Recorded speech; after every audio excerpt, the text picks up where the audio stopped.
유럽이나 중동 그런 지역에 가면 아주 오래된 유명한 건축물들이 많이 있습니다. 특별히 교회나 화려한 성당들이 많이 있는데요. 겉으로 볼 때 참 화려한 무슨 대성당 이런 것들이 많이 있지만 가보면 성도들은 없고 교회 건물만 남아서 관광지로 그렇게 관광객들에게 또 그렇게 전시되는 건물들이 많이 있습니다. 몇 년 전에 이제 터키에 이제 성지순례를 갔었는데요. 터키에 혹시 가시면 가장 유명한 것이 이스탄불에 성소피아 대성당이라는 건물이 있습니다. 아야 또는 하기야 대성당이라고 불리는데 나중에 검색해 보시면 엄청나게 그냥 어마어마한 성당이거든요. 로마에는 성 베드로 성당이 있고 나라마다 그런 성당들이 있는데요. 이게 한 1500년 정도의 비잔틴 동로마 제국이죠. 그러니까 건설된 예배당으로 건설이 됐겠죠. 성소피아 성당이니까. 그런데 나중에 오스만 제국에 의해서 이제 터키 오스만 제국에 의해서 이렇게 점령당하면서 이슬람 모스크가 되었고, 그리고 이제 유네스코 이렇게 전시가 되어서 박물관으로 되었는데, 최근 또 몇 년 전에 터키 대통령이 이슬람 사원으로 바꿔가지고 지금은 또 이슬람 교도들이 예배하는 모스크가 되었다고 합니다. 제가 봤을 때도 정말 사진에 담기지 않을 정도로 어마어마한 건물인데, 과거에 화려했던 하나님을 예배했던 성전이 모스크가 되고 또는 박물관이 되어서 사람들에게 전시되는 것을 보면 참 안타까운 또 마음을 갖게 됩니다. 교회라는 것은 하나님을 예배하는 곳인데 어느 순간부터 특히 유럽의 많은 교회들은 카페로 여러 가지 건물로 다 팔려나가죠. 그리고 사람들이 관광하는 그냥 관광 명소가 되어버린 것이죠.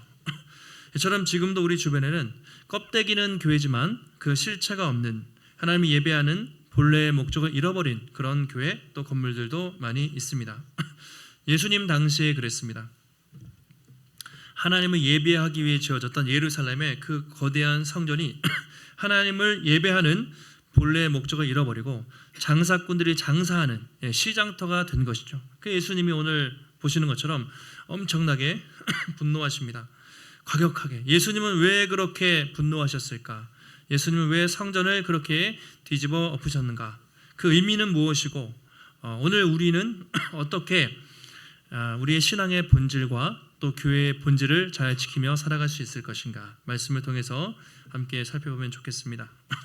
13절에 보시면 유대인의 유월절이 가까웠다 이렇게 시작하고 있습니다. 유대인의 유월절. 지난주에 예수님은 앞서 어디서 계셨습니까? 갈릴리 가나. 갈릴리 하면 북쪽에 있는 호숫가, 주로 예수님의 활동 무대고, 가버나움이라는 곳에 잠깐 계시다가 오늘 6월절이 돼서 예루살렘은 유대 남쪽 지역, 그렇죠? 제일 핵심 지역이죠. 남쪽에 있는 예루살렘으로 오셨습니다. 6월절을 잘 아시는 것처럼 우리나라의 광복절이죠. 이스라엘 백성들이 출애굽하기 전날 애굽의 장자들 또는 첫 태생은 다 죽이는데 문설주에 어린 양의 피를 바르면, 그렇죠? 하나님이 사인을 주신 거죠. 죽음의 사자가 들어가지 않고 패스오버라고 하죠. 6월 넘어가서 이스라엘 백성들이 생존했던, 해방되었던 것을 기념하는 것이 바로 6월절 절기죠. 이스라엘 백성들에게 가장 큰 절기고요. 이때는 항상 예루살렘에 방문해야 됐어요. 1년에 3번 절기가 있었는데 우리가 추석이나 설에 고향 가는 것처럼 예루살렘 성전에 와서 제사를 지내야 했습니다. 요한복음에는 이 6월절이 총 3번이 기록되어 있습니다. 오늘 이 사건 2장에서 기록되어 있고, 6장에 보시면 오병이어 사건 아시죠? 오병이어 사건 때 6월절이 되었다 이런 기록이 있고요. 또 12장에 보시면 마리아가 예수님의 머리에 향유를 붓는 그 유명한 사건, 그때도 6월절, 예수님이 돌아가시기 직전이죠. 그러니까 총 3번의 6월절이 나오기 때문에 사람들은 예수님이 공생에 3년 동안 사역하셨다, 이것이 6월절 3번 기준이 되는 것이죠. 그렇게 6월절이 돼서 예수님이 예루살렘에 들어가서 오늘 성전에서 있었던 충격적인 사건을 이렇게 보여주고 있습니다. 그런데 여러분 성경을 한번 보시면 요한복음은 되게 2장이잖아요. 이 사건이 초반에 나오지만 마태, 마가, 누가복음, 소위 성전 청결 사건이 어디 나오냐면 성경책 가지고 계시면 이렇게 가로로 마태복음 21장, 마가복음 11장, 누가복음 19장 아마 병행 구절이 있을 거예요. 다 후반부에 나와요. 마태, 마가, 누가는 예수님의 공생의 사역 맨 마지막 십자가에 돌아가시기 일주일 전쯤에 이 성전 청결 사건이 있었다는 것을 기록하고 있습니다. 근데 오늘 요한복음은 맨 앞에 있단 말이에요. 그래서 학자들이 뭐 두 가지 견해가 있어요. 성전 청결 사건이 공생의 처음에 있었고 두 번 마지막에 3년 차에 있었다. 요한은 첫 번째를 기록했고 다른 기자들은 후반부에 기록했다라고 말하는 사람도 있고요. 성전 청결 사건이 한 번 있었는데 요한이 어떤 의도를 가지고 맨 앞으로 끼워 넣었다라고 말하기도 합니다. 그런데 어떤 견해를 취하든지 중요한 것은 이것입니다. 요한이 강조하고 싶은 게 있는 거예요. 성전이라는 의미를. 예수님께서 당시 성전의 중심으로 있었던 유대인의 이 부패한 성전의 부패상을 지적하시고 예수님이 새롭고 참된 진짜가 오셨다. 진짜 성전으로 오셨다는 것을 강조하기 위해서 요한복음 초반에 이 사건을 기록을 하는 것이죠. 그러니까 구약의 건물로서의 성전의 역할은 끝나고 이제 참 성전이신 예수 그리스도가 오셨다. 이제 예수님이 성전의 주인이시다라는 것을 보여주기 위해서 이 앞부분에 이 내용을 기록을 한 것이죠. 어쨌든 이제 6월절이 됐습니다. 들어가 봤는데 우리말로 돛대기 시장이라고 할까요? 난리가 난 것이죠. 소와 양과 비둘기를 팔고 돈을 바꾸는 성전 안에서 온갖 장사치들이 장사하는 정말 그런 광경들이 벌어졌던 것이죠. 당시 성전의 구조를 보시면 이제 이곳이 이방인의 뜰이라는 거예요. 이방인의 뜰은 뭐냐면 유대인 말고 이방인들이 들어갈 수 있었어요. 그리고 여인의 뜰이 있습니다. 여기는 유대 여성들만 들어갈 수 있고 또 유대 남성들만 들어갈 수 있는 데가 있고 성소는 제사장만, 지성소는 대제사장이 1년에 한 번. 그러니까 계층별로 들어갈 수 있는 게 있었어요. 그래서 만약에 이방인이 성소에 들어가거나 유대인의 뜰에 들어가면 사형이다 이렇게 다 써 있었어요. 그러니까 그만큼 엄청나게 거룩한 게 구별되어 있던 곳이 바로 하나님의 성전이었습니다. 그런데 그 이방인의 뜰, 이방인들이 예배하기 위한 장소인 이방인의 뜰에서 버젓이 장사하고 환전하는 그런 일들이 벌어지고 있었던 것이죠. 근데 원래는 좋은 의도로 이게 시작이 된 거예요. 왜냐하면 생각해 보세요. 유대인들이 제사를 지내야 돼요. 갈릴리에서 일주일 동안 걸어오잖아요. 소를 데리고 옵니다. 양을 데리고 와요. 비둘기를 막 데리고 와가지고 제사를 지내려고 보면 얘가 아프기도 하고 병들기도 하잖아요.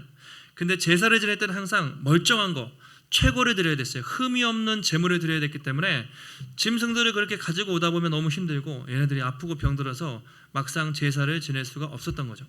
그래서 성전에서 짐승을 팔았던 거예요. 그래서 돈을 주면 멀쩡한 아주 이쁘고 괜찮은 흠이 없는 소나 양이나 비둘기를 드릴 수가 있었던 거죠.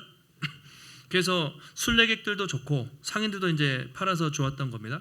또 왜 환전을 했냐면 그 당시에는 로마 중심이었기 때문에 지금으로 말하면 달러, 이제 그 당시에는 로마 화폐가 기준이었어요.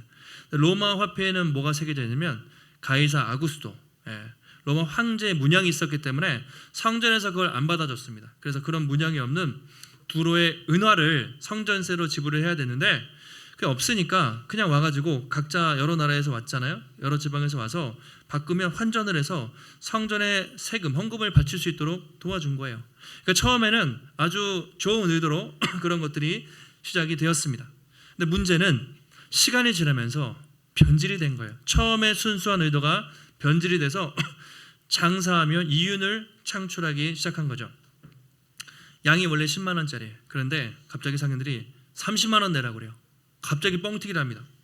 근데 돈이 제사를 지내야 되니까 여기까지 왔는데 그냥 갈 수가 없잖아요. 울며 겨자 먹기로 몇 배를 주고 사기 시작한 거죠.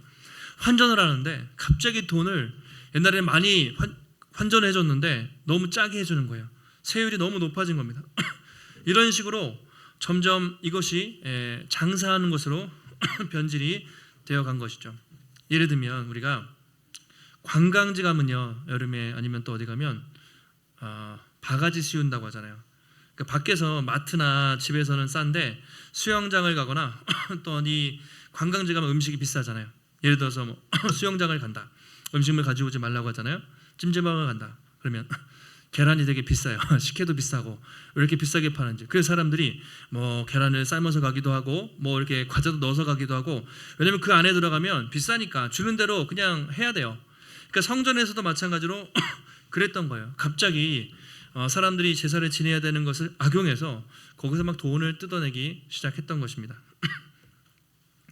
더 큰 문제는 그것을 뒤를 봐주었던 사람들이 있었는데 바로 제사장들이었습니다. 가장 지금으로 하면은 성직자죠, 목회자죠. 가장 거룩해야 될 사람들이 뒤에서 뒷돈을 받기 시작했어요.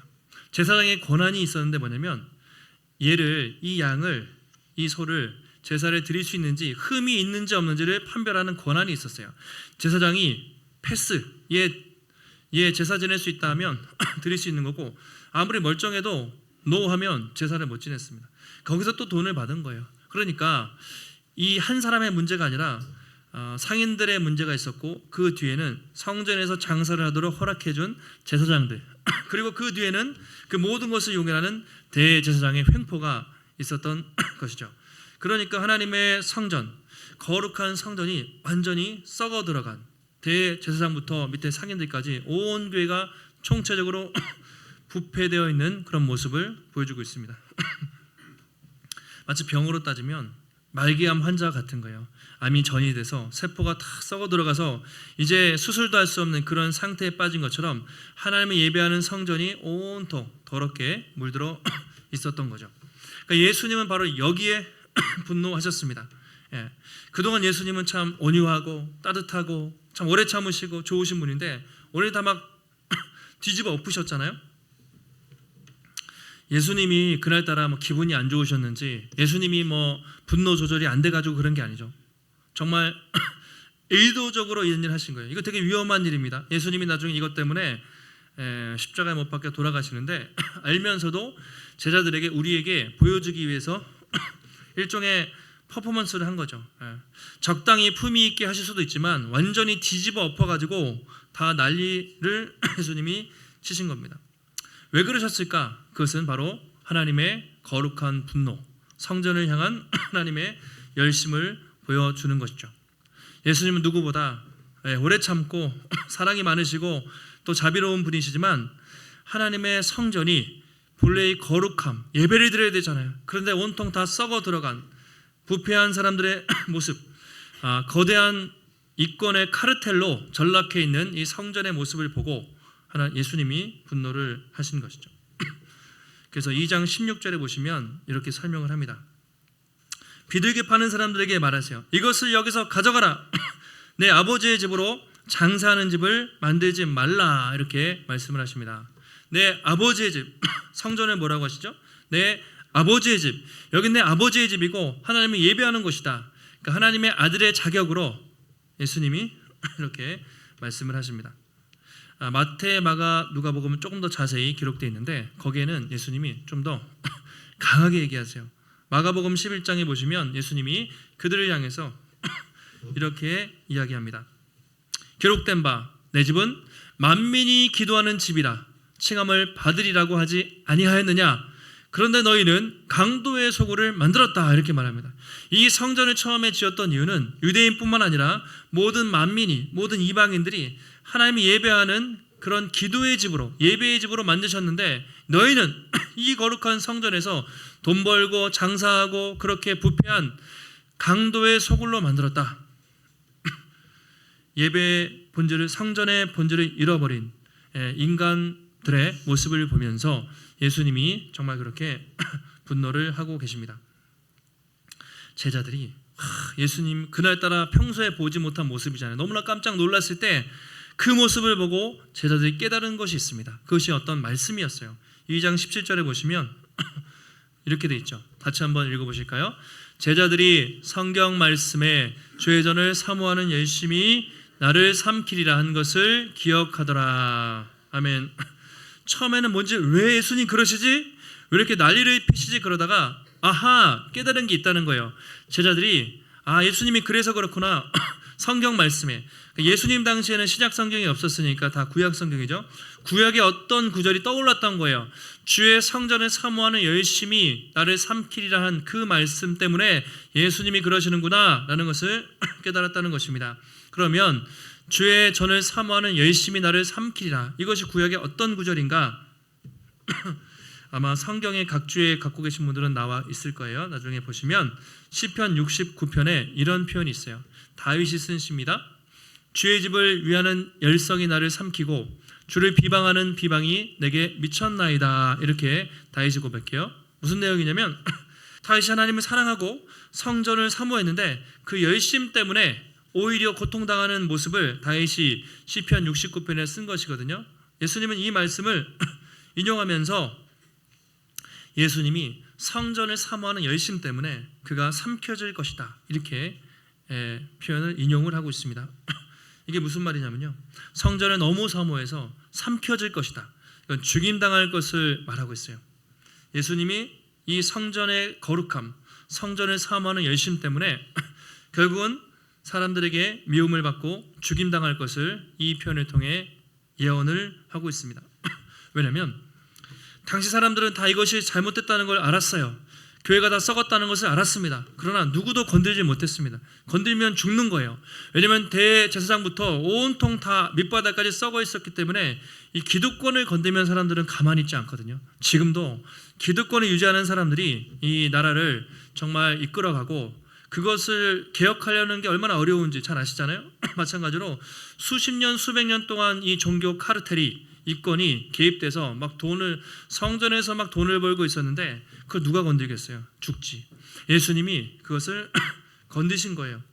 그리고 결국 이것 때문에 예수님이 미움을 받아서 나중에 성전 모독죄라는 죄명으로 예수님이 십자가에 달리게 되는 것이죠. 우리 오늘 이 사건을 보면서 예배하는 성전이, 하나님의 교회가 그 본래 목적을 상실했을 때 얼마나 타락하고 부패하는가, 세상보다 더 부패할 수도 있는 거예요. 교회라는 것이. 그것을 우리가 볼 수 있습니다. 마땅히 하나님을 예배하고 하나님만 영광 받으셔야 하는 교회가 온갖 더럽고 추잡한 일들이 벌어지고 있었던 것이죠. 그리고 그 위에는 바로 종교 지도자들의 타락이 있었습니다. 그래서 우리도 항상 내 신앙의 순수함, 또 우리 복음의 숲교회는 이 교회의 본질을 잘 지키고 있는가를 우리가 잘 한번 생각해 봐야 돼요. 처음에는 다 잘해요. 신앙이 5년, 10년 지나가면서 변질될 수 있습니다. 처음에 교회는 다 순수해요. 시간이 지나면서 부패할 수가 있습니다. 오늘날 우리 복음의 숲교회뿐만 아니라 한국교회, 교회의 세속적인 영향들이 얼마나 많이 공격을 받는지 여러분 잘 아실 거예요. 그동안 교회가 너무나 많이 성장했지만 그 이면에는 교회 성장을 강조하고 마케팅, 성장, 몇 명 오는지 숫자, 그리고 교회 건물이 몇 평이 되는지 여기에 집중하다가 교회가 또 많은 문제가 생기기 시작을 했습니다. 지나친 교회 성장에 목숨을 걸면서 교회의 건강함을 많이 잃어버렸다고 우리가 할 수가 있습니다. 어떤 교회는 특정한 정치 집단과 결탁을 해서 지금도 광장에 나가면 목회자라는 이름으로, 교회라는 이름으로 어떤 하나의 사상, 하나의 이념을 옹호하거나 정당을 지지하는 이상한 사람들도 있습니다. 일부 목회자들이 또 윤리적으로, 도덕적으로 타락해서 많은 문제가 되고, 또 많은 사람들이 교회를 선택하는 기준이 내가 교회에 가서 섬기고 봉사하는 것이 아니라 교회가 나에게 어떤 서비스를 제공해 줄 것인가, 주차장과 교회 건물과 카페와 어떤 편의사항을 제공해 줄 것인가가 교회의 기준이 되어서 교회를 쇼핑하는 많은 사람들도 있습니다. 그러니까 교회가 점점 세상과 같이 세속화되어가는 것을 우리가 볼 수가 있어요.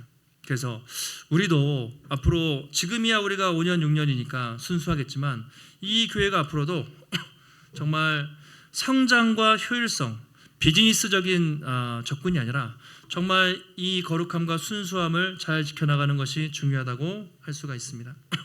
그래서 항상 우리가 경계해야 되고, 먼저는 내 자신이 신앙의 순수함, 내가 처음에 예수님을 믿었을 때 그 순수함을 잘 기억하고 있는가, 그리고 우리 복음의 숲교회가 지금 현재 이 복음의 순수함을 지키면서 잘 가고 있는가, 그리고 앞으로 5년, 10년, 50년, 100년이 되어도 이 교회가 정말 그런 교회가 될 수 있도록 우리가 깨어서 기도를 해야 하는 것이죠.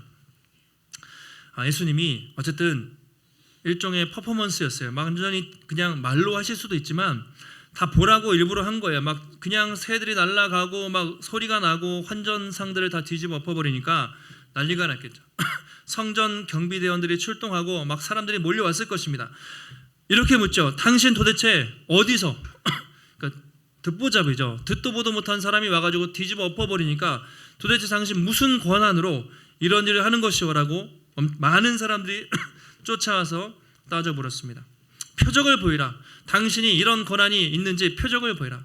예수님이 거기서 기적을 일으키거나 깜짝 놀랄 만한 일을 일으키시면 뭐 믿었을지 모르지만 주님은 항상 그런 기적은 일으키지 않아요. 그러면서 조용히 이렇게 말씀을 하십니다. 그게 19절이죠. 너희가 이 성전을 헐라. 내가 사흘 동안에 일으키리라. 단 이 하나의 말씀을 하십니다. 이게 무슨 말일까요? 너희가 이 성전을 헐어라. 내가 3일 만에 다시 성전을 세울 것이다. 자, 이 말을 들은 사람들은 모두 무슨 말인지 이해를 못했을 거예요. 깜짝 놀랐을 겁니다. 제자들도 도대체 이게 무슨 말인가? 왜냐하면 지금 예수님이 계신 성전은 헤롯 성전인데요. 엄청나게 거대한 성전이에요. 우리가 아는 것처럼 처음에 지어졌던 솔로몬 성전, 그렇죠? 예루살렘에 지어졌던 그 성전은 우리가 열왕기상을 지금 보고 있는데요. 금요일마다 사이즈가 90평짜리였어요. 그 규빗을 계산하면 지금 저희가 40평, 45평인데 저희 교회 딱 2배 정도 되는 사이즈의 성전이 솔로몬 성전이었습니다. 생각보다 크지 않죠? 그리고 바벨론에 의해서 느부갓네살이 완전히 무너뜨렸잖아요. 586년에 성전이 없어지고 포로들이 귀환해서 516년에 70년 지나서 스룹바벨이라는 총독과 많은 사람들이 두 번째 성전을 세우죠. 스룹바벨 성전. 그것도 솔로몬 성전보다 적어도 작았습니다. 그러니까 크게 그렇게 크지 않아요. 저희보다 2배 정도 또는 1.5배 정도밖에 안 됐어요. 그런데 지금 이 성전은 얼마나 크냐면요. 규격을 따지면 축구장 20배 정도 되는 면적이라고 해요. 그러니까 당시에 헤롯이라는 사람이 왕이 됐잖아요. 유대인이 아니었어요. 유대인의 환심을 사기 위해서 성전을 기가 막히게 그냥 금으로 다 도배했습니다. 지붕을 다 금으로 만들어 놓고 크기도 축구장 20배 정도 되는 어마어마한 사이즈의 성전을 지어놓고 지나가는 사람들이 이 건물을 보고 감탄을 했던 거예요. 야, 의리하죠. 그 탈무드에 보면 누구든지 이 헤롯 성전을 보지 않고는 아름다운 건축물을 본 것이 아니다라고 할 정도로 랜드마크, 최고의 화려한 성전이 바로 당시 헤롯이 지었던 성전이었습니다. 그리고 이 성전은 무려 100년 가까이 지었던 것이죠. 근데 예수님이 이 어마어마한 사이즈의 성전을 헐어라. 내가 3일 만에 다시 짓겠다. 이런 말도 안 되는 소리를 하고 계신 거죠. 제자들도 그렇고 이 제사장들도 도대체 이 사람이 무슨 소리 하냐. 당신 미친 거 아니요? 이 성전을 짓는데 46년 걸렸는데 그러니까 지금 공사 중이 46년 때 증축 중이었던 거예요. 그리고 나중에 40년 더 걸리긴 하지만 어쨌든 46년 동안 이렇게 건물을 짓고 있는데 어떻게 3일 만에 다시 짓겠다는 것이오. 말도 안 되는 소리 하지 마시오 라고 그렇게 반박을 하죠. 그때 예수님이 제자들이 요한이 이 말을 합니다. 21절에 그 당시에 요한도 이 말을 무슨 말인지 3일 만에 짓겠다는 게 무슨 말인지 이해를 못했어요. 나중에 깨닫고 그가 이렇게 기록을 하고 있습니다. 가장 중요한 말씀이죠. 같이 한번 읽겠습니다. 그러나 예수는 성전된 자기 육체를 가리켜 말씀하신 것이라. 자, 사람들은 성전을 얘기했을 때 눈에 보이는 건물 46년 동안 지어도 완공이 안 된 이 거대한 건물을 얘기했지만 예수님은 성전된 자기 육체, 자기 몸을 가리켜 말씀하신 것이라 라고 뒤늦게 깨달았다는 거예요. 그러니까 이 당시에 요한도 옆에 있었겠죠. 그런데 도대체 이분이 무슨 소리 하는지 몰랐지만 나중에 예수님이 십자가에서 죽으시고 3일 만에 부활하신 후에야 그 성전이 건물이 아니라 바로 예수님의 몸이었고 3일 만에 다시 세울 것은 죽으시고 3일 만에 부활하실 것을 의미하는 것이구나 라는 것을 깨달았다는 것이죠. 그러니까 제자들도 그 당시에는 뭣도 모르고 다닌 거예요. 그냥 쫄래쫄래 따라다녔지만 무슨 말인지 몰랐다가 나중에 예수님 부활하시고 오순절 성령 강림 받은 다음에야 이 모든 것들이 해석이 된 거예요. 그러니까 예수님은 얼마나 답답하셨겠어요. 아무것도 모르는 제자들 데리고 3년 동안 다 참으시고 나중에 부활하신 다음에 제자들이 비로소 깨닫고 성경을 기록을 했던 것이죠. 그러니까 오늘 예수님은 이 사건을 통해서 무슨 말씀을 하고자 하시는 걸까요? 성전에 대한 이 사람들의 잘못된 관행과 또 부패한 것들을 지적하는 것이죠. 처음에 하나님을 예배하는 이 거룩한 성전이 정말 사람들이 돈을 벌고 자신의 기득권을 유지하는 부패한 도구로 전락했을 때 껍데기만 남게 되었을 때 예수님이 얼마나 그것을 안타까워하시는지 보여주고 있습니다. 솔로몬 성전은 아까 바벨론 500기원전 586년에 무너졌습니다. 그리고 스룹바벨 성전도 너무나 초라했어요. 그리고 헤롯이 지은 이 성전 85년 가까이 성전을 지었는데 기원 후 AD 65년경에 완공이 됐대요. 70년에 AD 70년에 무슨 일이 있었냐면 유대가 로마에 반란을 일으킵니다. 그래서 로마의 티투스라는 장군이 와서 이 거대한 성전을 다 박살을 내버렸어요. 그래서 남지 않았습니다. 지금 예루살렘에 가면 뭐가 남아 있습니까? 통곡의 벽. 그 성전의 모퉁이 통곡의 벽이 남아 있고 지금도 유대인들은 메시아가 안 왔잖아요. 예수님 메시아가 오기를 지금도 그들은 기다리고 있습니다. 아이러니하게 예루살렘에 가면 그 성전 자리에 이슬람 사원이 있습니다. 황금으로 된 모스크가 있는 것이죠. 결국 사람이 그렇게 아무리 수많은 돈을 들여서 오랫동안 건축을 해도 그것이 중요한 것이 아니라 결국은 건물로서의 성전이라는 것은 이제 의미가 없고 친히 예수님께서 살아있는 성전으로 오셨다는 거예요. 그래서 이제는 누구든지 그를 의지하면 하나님을 만날 수 있고 그가 계신 곳에 하나님이 임재하시는 놀라운 은혜가 새로운 성전의 시대가 열렸다는 것을 보여주고 있습니다. 요한복음 1장 14절에 보시면 우리가 처음 요한복음을 할 때 말씀이 육신이 되어 우리 가운데 뭐죠? 거하심에 독생자의 영광을 보니 그의 영광을 보니 독생자의 영광이요 은혜와 진리가 충만하더라 이런 표현이 있어요. 말씀이 육신이 되어 우리 가운데 거하심에 거하다는 말이 장막을 치다라는 말이고 성전이 되다라는 말이죠. 그러니까 예수님이 하늘에서 이 땅에 살아있는 성전으로 오셨다라는 것을 계속해서 말하고 있습니다. 그 예수님은 결국 이것 때문에 죽으신 거예요. 성전을 사모하는 이 열심 때문에 누구도 건드리지 않았던 이 카르텔과 이 기득권을 건드렸다가 예수님이 십자가에 못 박혀 죽으십니다. 뒤에 예수님이 십자가에 달리는 장면을 보면 사람들이 막 거짓 증거, 말도 안 되는 거짓 증거, 가짜 뉴스를 막 퍼뜨리잖아요. 그 중에 하나가 이겁니다. 이 사람이 성전을 헐고 사흘 만에 짓는다고 뻥쳤던 사람입니다 라고 그렇게 고발을 해요.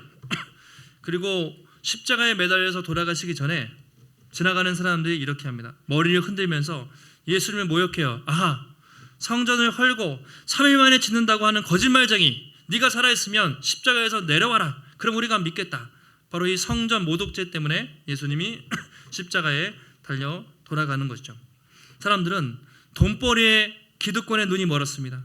진짜 가짜 성전이 아니라 참된 성전이신 예수님이 눈앞에 오셨는데 그것을 알아보지 못하고 그분을 십자가에 달아 죽인 것이죠. 그러나 예수님은 죽으시고 끝난 것이 아니라 그가 말씀하신 것처럼 성전을 헐라 사흘 만에 짓겠다. 그 약속처럼 장사한 지 3일 만에 죽은 자 가운데서 부활하실 때 예수님이 십자가에 돌아가실 때 성전의 휘장이 찢어졌다고 말이죠. 그러니까 더 이상 건물로서 구약의 성전은 의미가 없고 이제 자기 육체로 새로운 성전을 만드셨음을 예수님이 보여주셨습니다. 그리고 이제는 더 이상 시간과 공간이 중요한 게 아니에요. 예루살렘 안 가도 돼요. 어디든지 예수님을 의지해서 예수님이 계신 곳에는 하나님이 임재하시고 그것이 하나님이 예배할 수 있는 예배의 처소가 된 것이죠. 지금도 하나님은 우리가 이 자리에 모여서 주의 이름으로 모여서 주님을 찬송하고 예배할 때 이곳에 임마누엘의 하나님으로 또 임재하고 계신 줄 믿습니다. 중요한 것은 이제 그분이 우리 각 사람을 성전으로 삼으셨다는 거예요. 그래서 바울이 보면 너희가 하나님의 성전인 것과 하나님의 성령이 너희 안에 거하시는 것을 알지 못하느냐. 이제는 예수를 믿는 모든 사람들이 하나님의 거룩한 성전이 된 것입니다. 성령이 임재하시고 그래서 그가 계시다면 여러분이 있는 직장, 여러분의 가정, 여러분의 학교 어디든지 주님이 함께 하시면 그것이 살아있는 움직이는 성전이라고 그렇게 말하고 있습니다. 오늘도 우리에게 또 이 참된 성전으로 오셔서 또 우리와 함께 하시는 주님의 그 은혜와 사랑을 기억하며, 여러분 내일부터 세상 가면 세상의 물결이 얼마나 어둡고 유혹이 많아요. 그 속에서 우리의 신앙의 거룩함, 순결한 신부로서, 거룩한 성전으로서 우리가 잘 살아갈 수 있도록 하나님께 은혜를 구하고, 또 우리 복음의 숲교회가 복음의 본질을 끝까지 지키고 복음의 순수성을 잘 지켜서 하나님만 예배하고 또 하나님께 영광 돌리고 주님의 기쁨이 되는 아름다운 성전으로 우리가 함께 지어져 가시기를 예수님의 이름으로 축원합니다. 하나님 감사합니다. 오늘도 우리에게 거룩한 주여 허락하시고 주님의 귀한 말씀 깨닫게 하시니 감사를 드립니다. 하나님, 사람들은 성전을 지어놓고 돈벌이에 눈이 어두워서 장사하고 그렇게 부패하였는데, 주님은 그 성전을 사모하는 열심 때문에 성전을 뒤집어 부시고 정화하셨고, 당신이 십자가에서 죽으시고 3일 만에 부활하심으로 이제는 더 이상 그런 건물로서의 성전이 아니라 예수님이 계신 곳 어디든지 참 성전이 되고 주님이 함께 하시는 임마누엘의 축복이 우리에게 임하게 된 것을 봅니다. 하나님, 날마다 진정한 성전 되신 예수님을 우리 마음에 모시고 오늘 이곳에서 주님을 예배할 뿐만 아니라 이후에 우리가 직장에서 또 하나님 가정에서 또는 학교에서 살아갈 때 어느 곳이든지 주님 동행하셔서 살아있는 성전으로, 거룩한 성전으로 살게 하시고, 이 복음의 숲교회가 앞으로도 이후로도 세속화되지 않고 교회의 복음의 본질을 잃어버리지 않고 끝까지 복음의 순수성을 지키며 주님 보시기에 아름다운 성전으로, 주님의 교회로 끝까지 세워져 갈 수 있도록 하나님 인도하여 주시옵소서. 오늘도 주님 앞에 나올 때 우리의 마음과 정성을 다해 하나님 귀한 예물 드렸습니다. 우리의 중심을 보시는 주님 기쁘게 받으시고, 우리 인생의 모든 것이 다 주님의 것입니다. 주의 것을 인정하고 먼저 그의 나라와 의를 구하며 주께 드리는 삶을 살아갈 때 우리 인생의 부족함 없이 채우시고 공급해 주시는 하나님의 놀라운 손길을 날마다 경험하게 하여 주옵소서. 오늘도 함께 하시고 함께 하신 주님 한 주간도 주만 바라보며 승리케 하시기를 간구하오며 존귀하신 예수님의 이름으로 기도하옵나이다. 아멘.